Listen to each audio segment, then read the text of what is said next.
শুধু তাই না, ভগবান শ্রীকৃষ্ণের পূর্বজরা ভগবানকে স্বপ্ন দিচ্ছেন। পাবে কোন গ্রন্থ থেকে? মহাভারত। এভিডেন্স, প্রমাণ বড় শক্ত আর স্ট্রং। এর জন্য পড়াশুনো করুন। বাবা বলেছে, ঠাকদা বলেছে, গুরুদেব বলেছে, ইউটিউবে শুনেছি, ফেসবুকে দেখেছি, গুগলে দেখেছি না। এভিডেন্স কাকে বলা হয়? হিস্টোরিক্যাল, ঐতিহাসিক প্রমাণ। আর ঐতিহাসিক প্রমাণ কি? তথ্য, নেপথ্য, যুক্তি এবং বাস্তব, এই কটা এক যার মধ্যে আছে।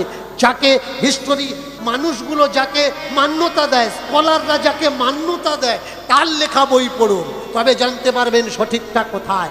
মহাভারতে যুদ্ধের আগে নিমন্ত্রণ করতে গেছেন অর্জুন, নারায়ণী সেনা দিয়ে দিয়েছেন দুর্যোধনকে, আর কৃষ্ণ নিজে যাবেন অর্জুনদের পক্ষে। অর্জুন বলে উঠলেন, ঠাকুর, নারায়ণী সেনাগুলো দিয়ে দিলে আর তুমি একা আমাদের সঙ্গে যাচ্ছ, আমরা জিতবো না হারবো? ঠিক এই প্রেক্ষাপটে দাঁড়িয়ে মহাভারতের চ্যাপ্টারে লেখা হলো, কৃষ্ণ অর্জুনকে বলছেন, শোনো অর্জুন, আমার পূর্বজরা একদিন আমার স্বপ্নে আসে, এসে বললে আমাদের উদ্ধার করো, আমরা কষ্ট পাচ্ছি, যন্ত্রণা পাচ্ছি, নরকে মরে জ্বলে পুড়ে মরছি, কি করা লাগবে? বাৎসরিক শ্রাদ্ধ। এই শ্রাদ্ধ এসছে কোত্থেকে? গীতাতে শ্রাদ্ধ আছে? না, গীতাতে শ্রাদ্ধ নেই। কোনো দর্শনে শ্রাদ্ধ আছে? নেই। কোনো অভিধানে শ্রাদ্ধ আছে? শ্রাদ্ধ নেই। তাহলে শ্রাদ্ধ এলো কোত্থেকে? মহাভারত থেকে, রামায়ণ থেকে। তাহলে এই রামায়ণ আর মহাভারত লেখা হয়েছে কত বছর আগে? আগে জানতে হবে। চুরি আর জচ্চুরিটা কোথায়? পূর্বজরা কৃষ্ণকে বলছেন, আমাদের বাৎসরিক শ্রাদ্ধ করে আমাদের মুক্তি দাও। আর সেই শ্রাদ্ধে কি কি মাংস রান্না করবে? এখানেও বলা হলো শুয়োরের মাংস, গরুর মাংস। পড়ে নেবেন মহাভারত খুলে। তাহলে কৃষ্ণ তার পূর্বজদের শ্রাদ্ধে কিসের মাংস জোগাড় করছে? শুয়োরের মাংস। বলুন, আমাদের ধর্মগ্রন্থে শুয়োর খাওয়া ভালো কাজ না খারাপ কাজ? অপরাধ মানা হয়। তাহলে আমাদের ধর্মগ্রন্থে যদি শুয়োরের মাংস খাওয়া অপরাধ মানা হয়, গরুর মাংস খাওয়া অপরাধ মানা হয়, তাহলে মহাভারত আর রামায়ণে শুয়োর আর গরুর মাংস খাচ্ছে, তাও আমাদের ভগবানরা। এবার বলুন, এই গ্রন্থগুলো লিখেছে কারা? যারা গরু খেত তারা লিখেছে, যারা শুয়োর খেত তারা লিখেছে, যারা আর নাকি যারা এগুলো খাওয়াকে অপরাধ বলে মনে করে তারা লিখেছে। বিচার আপনাদের, প্রশ্ন আপনারা করবেন নিজেদের। দীনকৃষ্ণ ঠাকুর যেটা তুলে ধরছে, আগে বই খুলুন, পড়ুন, চেক করে দেখে নিন সত্যি কি রামায়ণে লেখা আছে, সত্যি কি মহাভারতে লেখা আছে। রুক্মিণীর বিবাহের কারণে 1 লক্ষ গরু কাটা হয়েছে, 1 লক্ষ। বলুন তো, গরু যদি আমাদের মা হলো, আমাদের ভগবানরা গরু কেটে গরুর মাংস খায় কি করে? তাহলে কারা লিখলো এটা? মজবুত হন, ধর্মগ্রন্থ থেকে এই প্রক্ষিপ্ত পৃষ্ঠাগুলো টিনে ছাঁট টান মেরে ছিঁড়ে ফেলুন। ভগবানকে বলা হলো জগন্নাথ, আর জগন্নাথের হাত নেই। ভগবান বলরাম দাসকে বলছে, জানিস কে বলেছে আমার হাত নেই? কে বলেছে আমি চলতে পারি না, খেতে পারি না? আমার হাত তারা কেটেছে যাদের আমার হাত থাকলে অসুবিধা হবে। আমার পা তারা কেটেছে আমার পা থাকলে যাদের অসুবিধা হবে। আমার যদি পা না থাকবে, আমি ভক্তের কাছে হেঁটে আসি কি করে? হ্যাঁ, বোঝো না? বলরাম দাস বলে উঠলে আমার আর কোনো অসুখ নেই। একটু জোরে বাজা। বলরাম দাস বললে আমার আর কোনো শরীর অসুস্থ নয়। এতদিন জানতাম তোমার হাত নেই, তোমার পা নেই। আজ এসে আমি জানতে পারলাম কে বলেছে হাত পা ছাড়া তুমি জগন্নাথ। কে বলেছে হাত পা ছাড়া তুমি জগন্নাথ?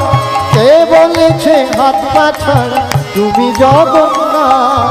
কে বলেছে হাত পা ছাড়া তুমি জগন্নাথ? কে বলেছে হাত পা ছাড়া তুমি জগন্নাথ।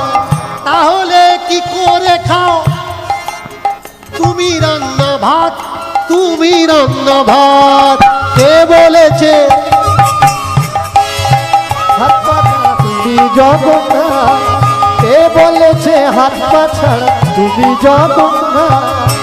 তুমি যদি হাত কাটা, তোমার যদি পা কাটা, তোমার যদি হাত কাটা, তোমার যদি পা কাটা, তাহলে তো ধর্ম কাটা, তাহলে তো ভক্ত কাটা, তাহলে তো ধর্ম কাটা, তাহলে তো ভক্ত কাটা, তাহলে তো ধর্ম কাটা, তাহলে তো ভক্ত কাটা, তাহলে তো ধর্ম কাটা, তাহলে তো ভক্ত কাটা। তাহলে সোনার জগৎ ভক্ত কিভাবে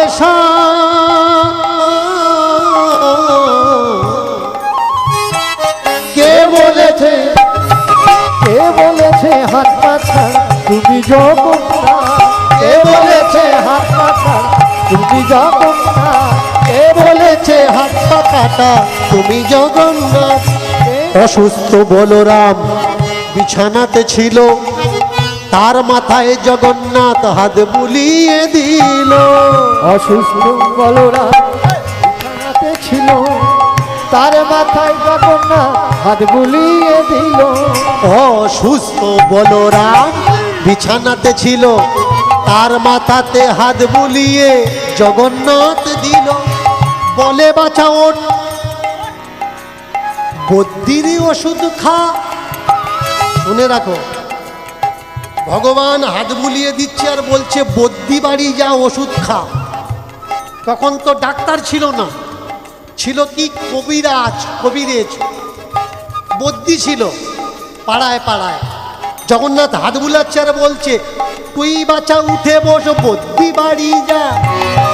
রোগের পত্য ওষুধ দু চার পান খা, সুস্থ হবি, ভজন করবি, মন্দিরে যাবি, আমি খুশি হব আমার বাছা।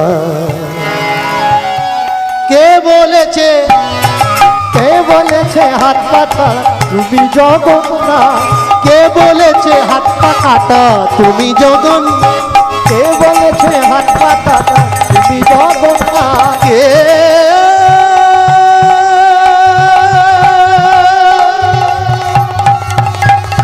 বলে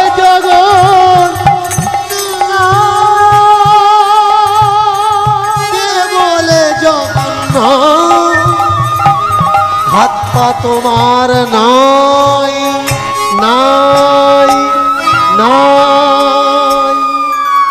ধর্মীয় গুরুরা আপনি যখন অসুস্থ হচ্ছেন আপনাকে বলছে মন্দিরে যার ঘটের জল খা, সুস্থ হবি। জানুন, মেথডটা জানুন আগে। ধর্মীয় গুরু যারা তারা বলছে মন্দিরে যা, অসুখ হলে মন্দিরে যাবি, ঘটের জল খাবি, চরণামৃত খাবি, ধুলফুল খাবি, তুই সুস্থ হয়ে যাবি। কিন্তু যায় ভগবানের কাছে আমরা যাচ্ছি, সেই ভগবান বলছে তুই ভক্তের বাড়ি যা, বদ্যি বাড়ি যা, ওষুধ খা। শুধু জগন্নাথ নয়, কে শক্তিশীল যখন লাগলো লক্ষণের বুকে, শুনবেন মায়েরা মন দিয়ে, রাম তো ভগবান, মাথায় হাত বুলিয়ে দিয়ে লক্ষণকে ঠিক করে দিতে পারতেন, তা করলেন না। বললেন ডাক্তার ডাকো, কবিরাজ ডাকো, বদ্যি ডাকো, আমার ভাইকে সুস্থ করে দাও, ভালো করে দাও। ডাকা হলো কাকে? রাবণের সঙ্গে যুদ্ধ করতে গিয়ে রাবণের পার্সোনাল ডাক্তার সুসেন বৈদ্যকে আনলেন, তুলে আনলেন, ঘষলেন, চিকিৎসা করবে চলো। ভগবান বলছেন রোগ হলে ওষুধ খাও। কোনো দুয়া কাজ করে না, দাবাতে কাজ করে। কোনো মন্দির কাজ করবে না, ওষুধে কাজ করবে, কবিরাজ কাজ করবে, ডাক্তারে কাজ করবে। ভগবানের ভক্তি ভালো, ভগবানকে ভালোবাসি, কথাটা ভালো কথা, কিন্তু আমার অসুখ হলে ভগবান আমাকে সুস্থ করবে, এটা মিথ্যা ভক্তি। অসুখ সুস্থ করবে ডাক্তার, কবিরাজ, ভগবান নয়। কীর্তন আমরা কেন শুনবো? কীর্তন এই জন্যে শুনবো, গুরু আমরা কেন করব? গুরু আশ্রয় এই জন্যে করব, জীবনে যেন চলার পথে সঠিক ডিসিশন নিতে পারি। ডাক্তারখানায় যাব না মন্দিরে যাব? ভগবান নিজে বললেন, বলরাম দাস ওঠো, ডাক্তারখানায় যাও, বদ্যির ওষুধ খাও। ব্যাস, জগন্নাথের আদেশ মেনে বদ্যি বাড়ি থেকে ওষুধ খেয়ে কয়েক দিনের ভিতরে সুস্থ হয়ে গেল। আবার জগন্নাথের কাছে এসে আগে গিয়ে যে ভজন গাইতো, সে ভজন ছিল আলাদা। তখন ভাবনা ছিল জগন্নাথ তো কাঠের জগন্নাথ, কিন্তু এখন যে ভজনগুলো গায় সেই ভজন তো আর মরা ভজন নয়। জগন্নাথ মন্দিরের সম্মুখে বসে ও জানে জগন্নাথ কাঠের জগন্নাথ নয়, জীবন্ত জগন্নাথ। ওই জগন্নাথ হাত পা বিহীন জগন্নাথ নয়, হাত পা ওয়ালা জগন্নাথ। এখন মন্দিরে বসে জগন্নাথকে বলে, এতদিন আমি যা জানতাম সব ভুল প্রভু, এখন যতটুকু জেনেছি ততটুকু সঠিক আমি জানি। আর বলতে লাগে,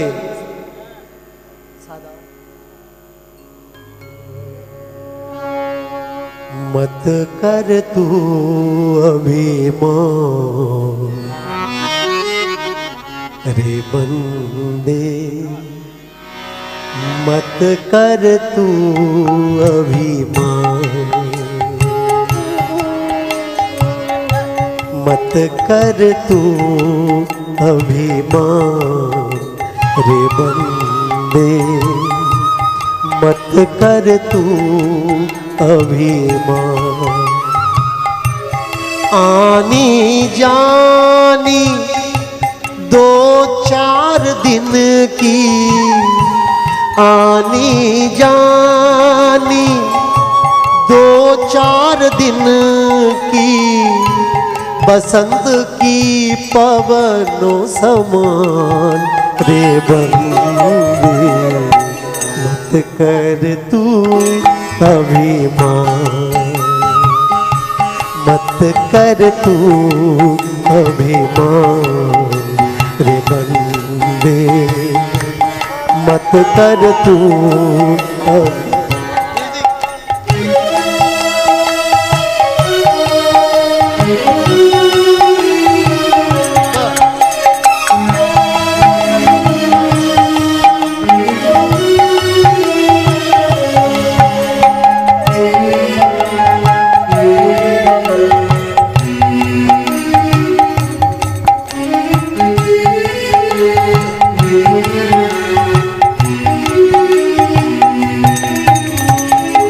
जो कुछ है आज तुम्हारे पास, कल किसी का हो जाएगा ना करो लाज। जो कुछ है भाई आज तुम्हारे पास, कल किसी का हो जाएगा ना करो लाज। ये जमीन ये घर सब तो पराया, ये जमीन ये घर सब तो पराया। ढूंढो जहाँ जाना है, मत कर तू अभिमान रे बंदे, मत कर तू।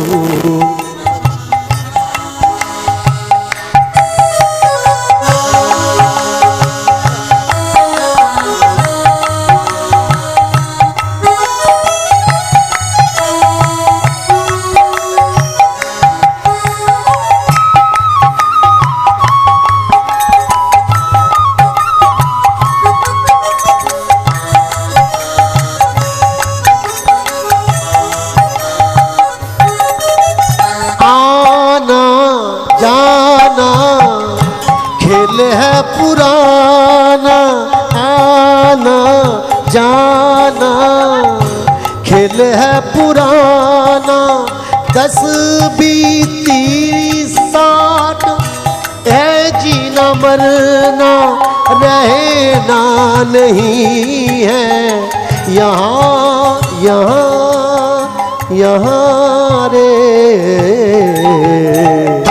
मत कर तू अभिमान बंदे मत कर तू अभिमान जगना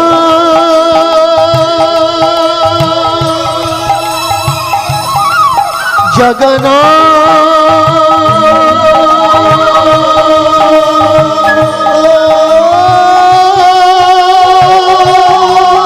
जगना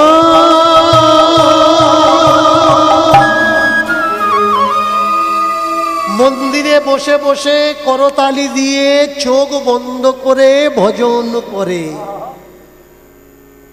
এখান থেকে যে বাবা বলছিল না যে দামোদর মাসে কীর্তন করব কিনা, শোনো মন দিয়ে। দামোদর দামোদর দামোদর মাস কোনটা? যে মাসে মা যশোদা কৃষ্ণকে বাঁধতে পারেনি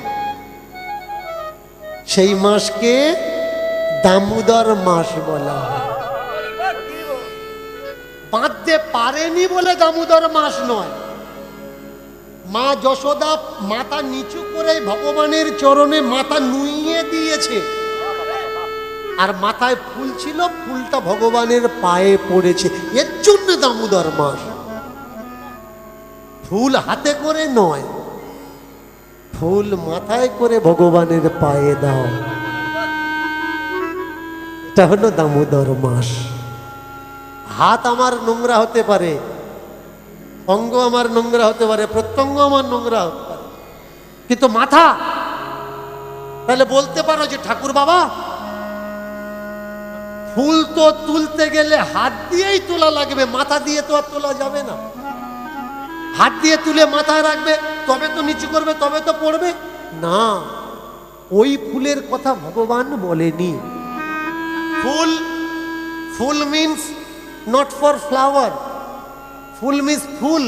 বোকা, নিজের অজ্ঞানতা, নিজের দরিদ্রতা, সংকীর্ণতা, মনের মালিন্য যে দিমাগে ভরা আছে না, দিমাগটা নিচু করো ওর চরণে, যেন ওর থেকে বেরিয়ে ভগবানের চরণে চলে যায়।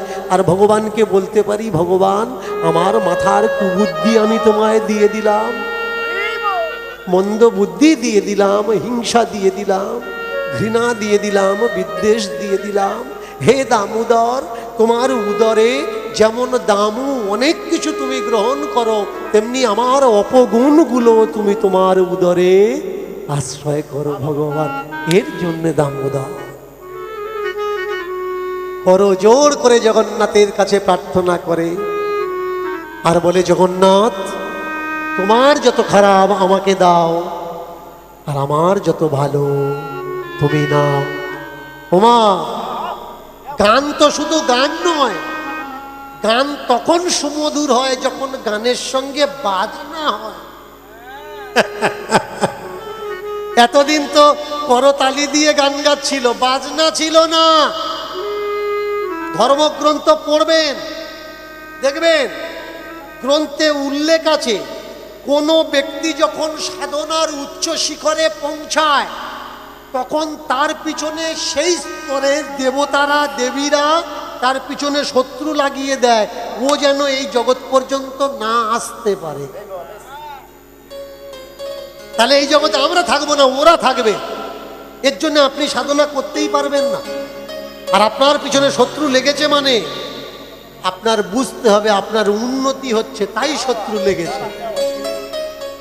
যদি উন্নতি না হয় আপনার পিছনে শত্রু লাগবে না। কেউ আপনাকে গালাগালি করছে, বুঝতে হবে আপনি ওকে এমন জায়গায় আঘাত করেছেন যে ওর ব্যবসা বন্ধ হয়েছে, তাই ও গালাগালি করছে। আজকের ডেটে দাঁড়িয়ে অনেক সাধু বৈষ্ণব আমাকে গালাগালি করে, এদিকে করে কিনা জানি না, নাম সহ্য করতে পারে না। ভূত চাপলে হলুদের গন্ধ নিতে পারে, কিন্তু সাধু বৈষ্ণবে আমার নাম সহ্য করে না। আমি আগে বলতাম যে ব্রাহ্মণ বৈষ্ণব পরীক্ষা করবে কি করে, শুনুন লজিকটা। যে রাস্তা দিয়ে ব্রাহ্মণ বৈষ্ণব যাবে, রাস্তায় 5-10 টাকার নোট ফেলে দিন। যদি যেতে যেতে দেখতে পায় আর মাথা করে তুলে নেয়, জানতে হবে এ টাকার আগে মাথা নোয়াচ্ছে, মানে এ ব্রাহ্মণ নয়, এ বৈষ্ণব নয়, এ আমার আপনার মতন সাধারণ মানুষ। কিন্তু এই 2026-এ আমি এ কথা বলি না। আমি বলি টাকা ফেলা লাগবে না, ব্রাহ্মণ বৈষ্ণব চেক করার জন্যে দীনকৃষ্ণ ঠাকুরের কীর্তন শোনাবে। যদি শুনে সহ্য করতে পারে, জানবে ভিতর থেকে পার্সপত্র মেটেরিয়াল ঠিক আছে। আর সহ্য করতে যদি না পারে, বুঝে যেতে হবে ট্রানজিস্টার, ট্রান্সফর্ম, এগুলো আইটি আইসি সব উড়ে গেছে খাতা। যে অন্যকে সহ্য করতে পারে, কে বৈষ্ণব কে ব্রাহ্মণ, ও মানেন মান দেন। যে মান পাওয়ার যোগ্য নয়, তাকেও যে মান দেয়, তিনি ব্রাহ্মণ, তিনি বৈষ্ণব। লক্ষণ এসছে নিমন্ত্রণ করার জন্য অকাল বোধনের, রাবণের বাড়িতে রাবণকে মারার জন্য। পিছনে দাঁড়িয়ে আছেন মন্দোদরী।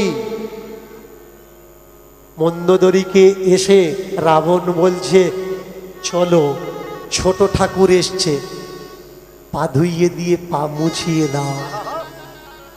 বললে, তোমার কাছে ছোট ঠাকুর হতে পারে, কালকে নিকুম্বুলার যজ্ঞে আমার মেঘনাথকে যে মেরে গেছে ছল করে, তার আমি পা ধুইয়ে দিয়ে পা মুছিয়ে দেব?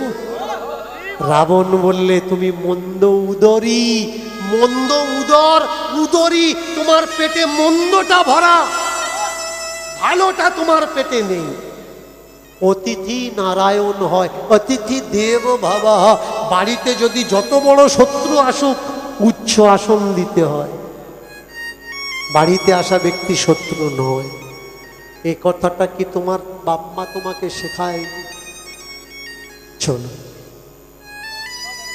মন্দোদরী, নদীর ওই পারে যেতে গেলে নৌকার দরকার হয়, আর নৌকায় উঠতে গেলে নৌকার ঘাটের প্রয়োজন। ঘাট না হলে নৌকা পারাবার হয় না। কোথাও যেতে গেলে বাস, ট্রেন, ট্রাম, ট্যাক্সি দরকার। আর এই গাড়িগুলো স্ট্যান্ডে দাঁড়ায়, অন্য কোথাও দাঁড়ায় না। তাই তোমাকে স্ট্যান্ড আপ হতে হবে, সোজা হয়ে দাঁড়াতে হবে, শুয়ে ও হবে না। চরণ সেবা করো। দেখেছেন কে ব্রাহ্মণ?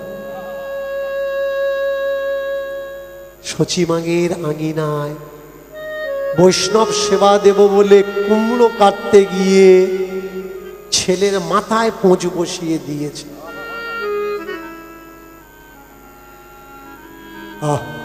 শিবাস, শিবাসের স্ত্রী শিবাস অঙ্গনে পোঁচ বসিয়ে দিয়েছে তার নিজের ছেলের গলায়। বউটা কাঁদছে, মুখে কাপড় চাপা দিয়ে কাঁদছে।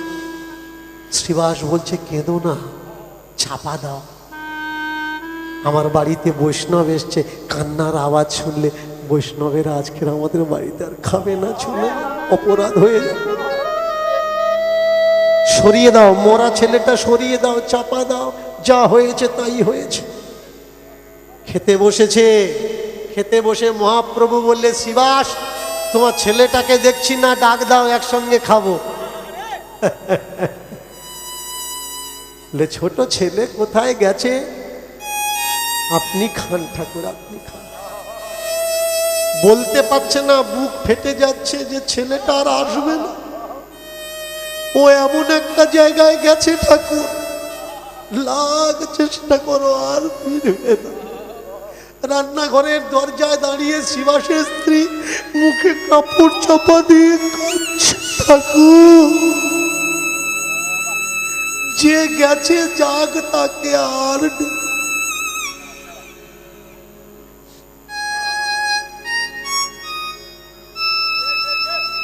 জেদ করে বসলো মহাপ্রভু, ছেলেটাকে ডাকো, ওর সঙ্গে খাবো, ও না হলে খাবো না।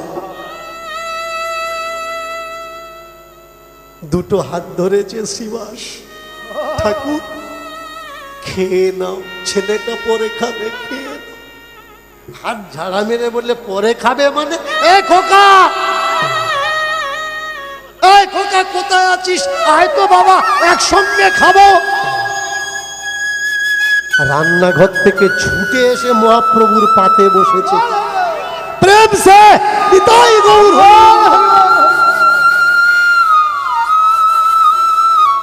শিবাস তাকিয়ে দেখে অবাক হয়ে আছে। ঠাকুর এ কি দেখালে? ঠাকুরে কি দেখালে? তুমি মানুষ না, তুমি মানুষ। শিবাস, তুই যদি বৈষ্ণব সেবা দিতে পারিস, আমি আমার ভক্তকে রক্ষাও করতে পারি। আগে বুঝতে হবে ভাই, কেউ উঁচু নয়, কেউ বড় নয়, কেউ ছোট নয়। ভগবান তোমার প্রতি মুহূর্তে পরীক্ষা নেয়। সংসারে এসছো, কর্ম করছো, পড়াশুনো করছো, পরীক্ষা দেবে না? না পরীক্ষা দিলে নতুন ক্লাসে উঠবে কি করে? যে ফেল করবে সে ওই ক্লাসেই থাকবে, যে পাশ করবে তার কাছে নতুন জগতের দরজা খুলে যাবে। বসে রইল জগন্নাথের সম্মুখে, সাধনায় অনেক উন্নতি করেছে। সাধনা স্তর থেকে নিচে নামানোর জন্যে নারী শক্তির দরকার হয়। আপনার ছেলেটা মাধ্যমিক, উচ্চ মাধ্যমিকে রেজাল্ট করেছে ভালো, যদি কোনো মেয়ের সঙ্গে কথা বলা আরম্ভ করে, ওর পরে ও আর আগে বাড়বে না, সংসারে ফিরে আসবে। আপনার মেয়েটা রেজাল্ট করেছে ভালো, যদি কোনো ছেলের সঙ্গে কথা বলে ও ব্যাক আসবে, ও আর উঠতে পারবে না। নারীর কাছে পুরুষ ভজনে বাঁধা হয়, পুরুষের কাছে নারী ভজন উন্নতিতে বাঁধা হয়। নারী পুরুষের উভয়ে সাবধানে থাকার দরকার। যে বয়স করলে সংসার হবে সেই বয়সে গিয়ে সংসার করব। আমার স্ত্রী খুঁজে দেওয়ার জন্যে আমার বাবা মা আছে, আমার স্বামী খুঁজে দেওয়ার জন্যে আমার বাবা মা আছে, ওই দায়িত্বটা আমি নেব না। তাহলে দেখবে ছেলে মেয়ের জীবন সুন্দর হয়ে উঠবে। ওমা ভজন তো করে মন্দিরে বসে, আর ওদিকে উড়িষ্যার সব থেকে দামি বার বধূ গণিকা, পতিতা, সূর্যমুখী, তার মনে হলো আমিও জগন্নাথ দর্শনে যাব।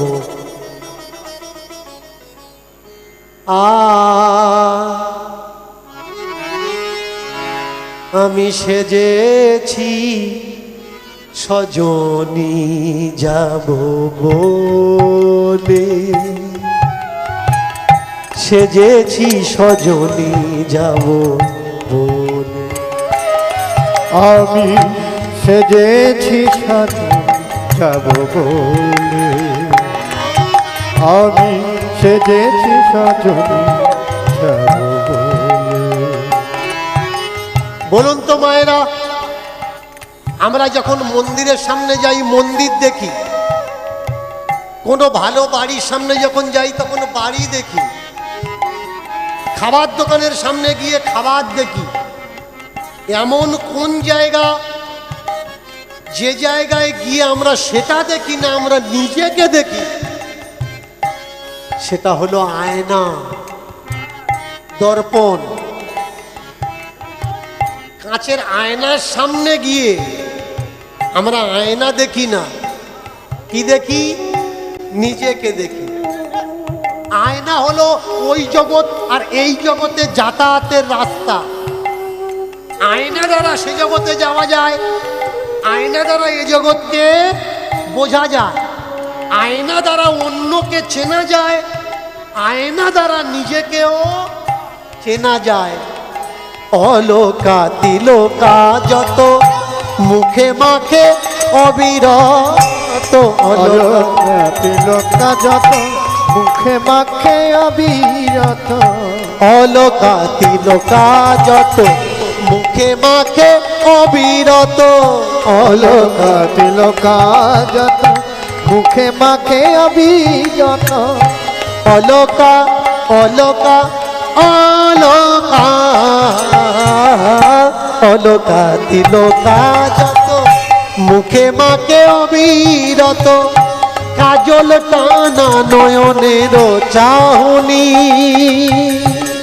কাজল টানা নয়নের চাহবি দেখো মৃদু মৃদু চায় দেখো মৃদু মৃদু চায় মৃদু মৃদু চায় দেখো মৃদু মৃদু চায় মৃদু মৃদু চায় দেখো মৃদু মৃদু চায় মৃদু চায় দেখো মৃদু মৃদু চায় হেসে হেসে যায় দেখো হেসে হেসে যায় হেসে হেসে যায় দেখো হেসে হেসে যায় জগন্নাথ মন্দিরে হেসে হেসে যায় হেসে জগন্নাথ হেসে মন্দিরে হেসে হেসে যায় হেসে হেসে যায় দেখো হেসে হেসে যায় জগন্নাথ মন্দিরে হেসে হেসে যায় জগন্নাথ মন্দিরে হেসে হেসে যায় এবার চলিতে চলিতে মুখী উপনীত হলো রে চলিতে চলিতে দেখো উপনীত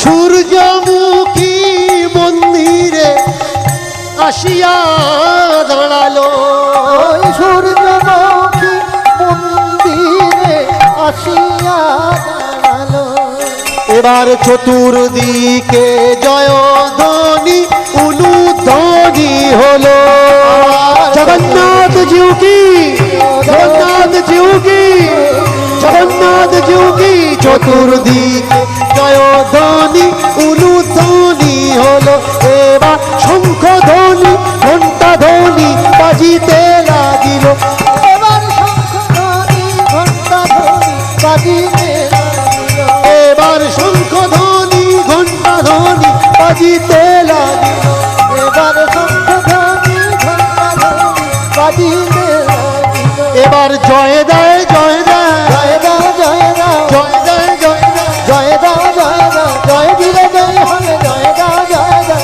জয় দিলে জয় হবে জয় দাও জয় মিলে ধ্বনি করে জয় দেয় জয় দেয় সবাই যেন ধ্বনি করে জয় দাও জয় দাও এবার সবাই মিলে ধ্বনি করে জয় দেয় জয় দেয় সবাই মিলে ধ্বনি করে জয় দেয় জয় দেয় সবাই মিলে ধ্বনি করে জয় দেয় সবাই মিলে ধ্বনি করে জয় দেয় জয় জয় দেয় জয় দাও জগন্নাথ ধাম কি জগন্নাথ ধাম কি জগন্নাথ ধাম কি জয় ও মায়েরা এত সুন্দর দেখতে তৎকালীন সময়ে 1 কোটি মুদ্রা লাগতো একটা রাত নিতে গেলে আমরা রূপের বড়াই করি না কেমন রূপ জগন্নাথ মন্দিরে এসছে সূর্যমুখী জগন্নাথ বেড় দিয়ে সবাই তাকিয়ে আছে কে এই সূর্যমুখী জগন্নাথ তাকিয়ে আছে সূর্যমুখীর দিকে তাকিয়ে আছে জগন্নাথের পূজারী পান্ডারা যত ভক্তরা কিন্তু চোখ বন্ধ করে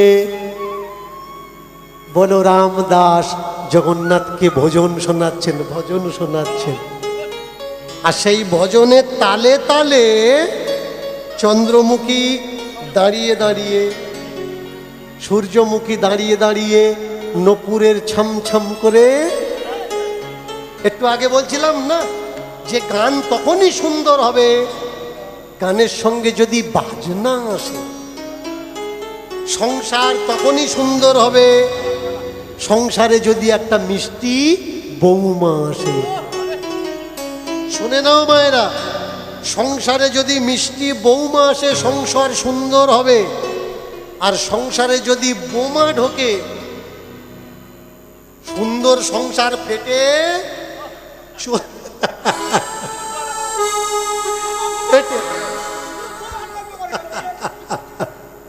আগে বুঝতে হবে তাকিয়ে দেখুন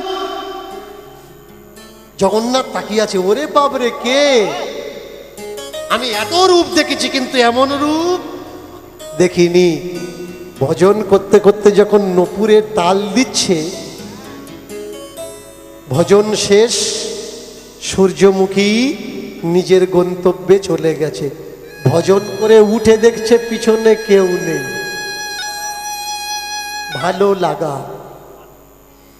ভালোবাসা কিসের থেকে শুরু হয় ভালো লাগার থেকে চোখ থেকে যদি ভালো লাগে ও ভালোবাসা থাকবে না চোখ তো রূপ দেখে, রূপের ভালোবাসা চিরস্থায়ী নয়। কানে শুনে যদি ভালোবাসা শুরু হয়, সে ভালোবাসা কখনো যাবে না। রুক্মিণী কৃষ্ণকে ভালোবাসে চোখে দেখে নয়, কানে শুনে। রাধা কৃষ্ণকে ভালোবেসেছিল চোখে দেখে নয়, কানে শুনে। কৃষ্ণ রাধাকে ভালোবেসেছিল চোখে দেখে নয়, কানে শুনে।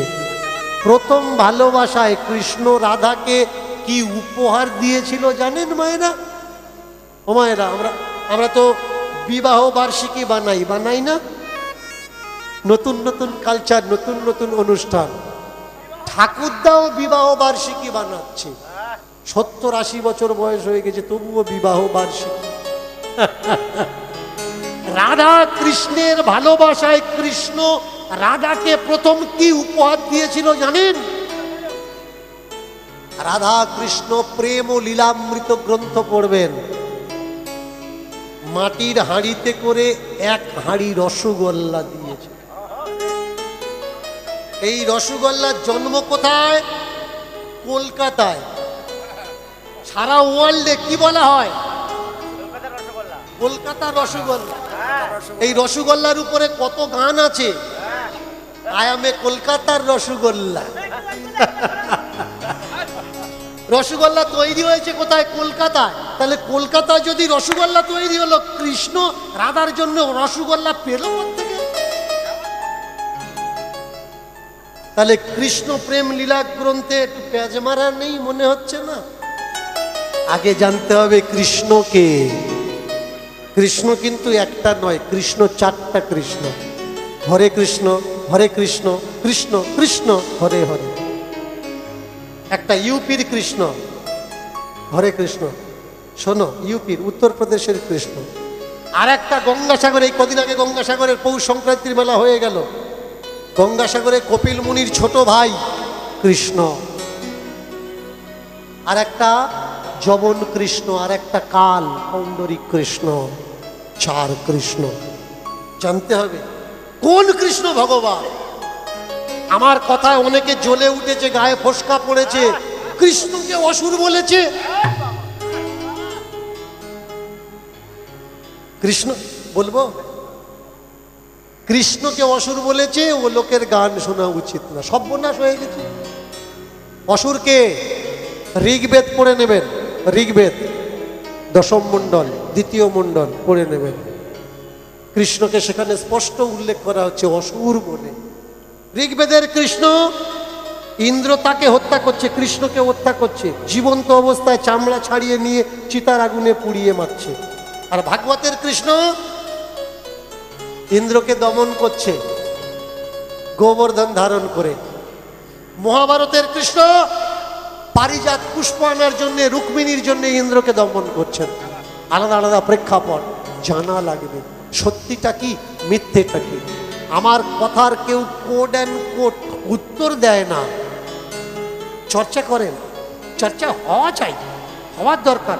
চর্চা হবে তবে তো সত্যটা সামনে আসবে। আমরা ভগবান ভগবান করছি, কৃষ্ণ ভগবান। কোন কৃষ্ণ ভগবান? একটা আধা কৃষ্ণ নয়, ব্রহ্মা ভগবান। কোন ব্রহ্মা ভগবান? 3টে ব্রহ্মা আছে। বিষ্ণু ভগবান।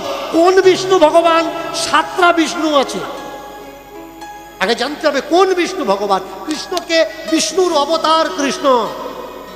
কিন্তু ব্রহ্ম সংহিতায় বলা হচ্ছে ঈশ্বর পরম কৃষ্ণ সচ্চিদানন্দ বিগ্রহম অনাদির আদি গোবিন্দ সর্বকারণেরও কারণম। ঈশ্বরে হলেন কৃষ্ণ। ঈশ্বর যদি কৃষ্ণ হয়, তাহলে কৃষ্ণকে বিষ্ণুর অবতার বলে কৃষ্ণের অপমান কেন করা হচ্ছে? বিষ্ণুকে বড় করা হচ্ছে। আগে জানা লাগবে এক একটা ধর্মগ্রন্থ এক একটা দেবী দেবতার জন্যে। এক একটা পুরাণ, শিব পুরাণ শিবকে বড় করেছে, বিষ্ণু পুরাণ বিষ্ণুকে বড় করেছে, ব্রহ্মবৈবর্ত পুরাণ ব্রহ্মকে বড় করেছে, কালী পুরাণ কালীকে বড় করেছে, দুর্গা পুরাণ দুর্গাকে বড় করেছে, কুর্ম পুরাণ কচ্ছপকে বড় করেছে, মৎস্য পুরাণ মৎস্যকে বড় করেছে, অন্যকে ছোট দেখিয়েছে। জানতে হবে পুরাণ কি আমাদের ধর্মগ্রন্থ? না, পুরাণ কাল্পনিক গ্রন্থ। মহাভারত কাব্যগ্রন্থ, রামায়ণ কাব্যগ্রন্থ, এটা ধর্মগ্রন্থ নয়। দেখবেন, সার্চ করবেন, খোঁজ করবেন, বুঝতে পারবেন। রাম কথা, কৃষ্ণ কথা। কথা মানে কি? কথা মানে হচ্ছে গল্প। গল্প কখনো ধর্ম হয় না। ধর্ম কি? ধর্ম হলো ফিজিক্যালি রিলেশন, সম্পর্ক, মানুষের সঙ্গে মানুষের যে সম্পর্ক তাকে বলা হয় ধর্ম। চলার সঙ্গে চলার যে সম্পর্ক তাকে বলা হয় ধর্ম। আর গল্প কি? কথা। আজ ছাড়া 30-35 বছর পিছনে চলে যান, সকালবেলা করে একটা এপিসোড চলতো রবিবার করে, মহাভারত। মহাভারত। আর এই মহাভারতের প্রথম একটা গান রবীন্দ্র জৈন গাইতেন, अथ श्री महाभारत कथा, कथा है पुरुषास्त्र की, परमार्थ की, सारथी उसी के बने जो कृष्ण सदा पार्थ की, अथ श्री महाभारत कथा। মহাভারত কি? এটা কথা, এটা কোনো ধর্মগ্রন্থ নয়। ভুল আমাদের কোন জায়গায়? কথা গ্রন্থকে আমরা ধর্মগ্রন্থ বলে মনে করছি, আর যেটা ধর্মগ্রন্থ সেগুলো আমরা জানি না। ধর্মগ্রন্থ কোনটা? উপনিষদ, বিশদ, বিষাদ, এই হলো ধর্মগ্রন্থ। একবিংশতি উপনিষদ। ভগবান শ্রীকৃষ্ণ গীতায় বলছেন, গীতা আমি বলিনি বা আমার কথা নয়। যারা মনে করেন গীতা ভগবান শ্রীকৃষ্ণ বলেছেন, কৃষ্ণ বলেননি, গীতার মঙ্গলাচরণে স্পষ্ট উল্লেখ আছে, সর্বোপনিষদ গাব দুগ্ধা। উপনিষদ গরুর দুধ সম, আর তাহাই হলো দুগ্ধামৃত কৃত গীতা। গীতা কি? দুগ্ধামৃত। ভগবানের বাণী নয়, উপনিষদের সার বস্তু জানা লাগবে। সঠিক কোনটা, বেঠিক কোনটা। আজকের ছমছম করে তাল দেয়, প্রত্যেক দিন ভজন করে, আরে প্রত্যেক দিন পিছনে আসে জগন্নাথ দর্শন করে, আর নপুর বাজায়, ছম ছম বাজে রে পেদানিয়া, ছম ছম বাজে রে পেদানিয়া, ছম ছম বাজে রে পায়লিয়া, পেদানিয়া, ছম ছম বাজে রে পেদানিয়া, ছম ছম বাজে রে পেদানিয়া, ছম ছম বাজে রে পায়লিয়া, ছম ছম বাজে রে পায়লিয়া। পেদানিয়া নিয়া নিয়া, পেদানিয়া নিয়া নিয়া, পেদানিয়া নিয়া নিয়া, ও ছম ছম বাজে রে পায়লিয়া, ছম ছম বাজে রে পায়লিয়া, নপুর বাজে মধুর সাজে, নপুর বাজে মধুর সাজে, নপুর বাজে মধুর সাজে, নপুর বাজে মধুর সাজে, লাজ রাখো রজনিয়া, ছম ছম বাজে, ছম ছম বাজে রে পায়লিয়া, ছম ছম বাজে রে পায়লিয়া। ছম ছম ছম ছম ছম ছম ছম ছম ছম ছম ছম ছম ছম ছম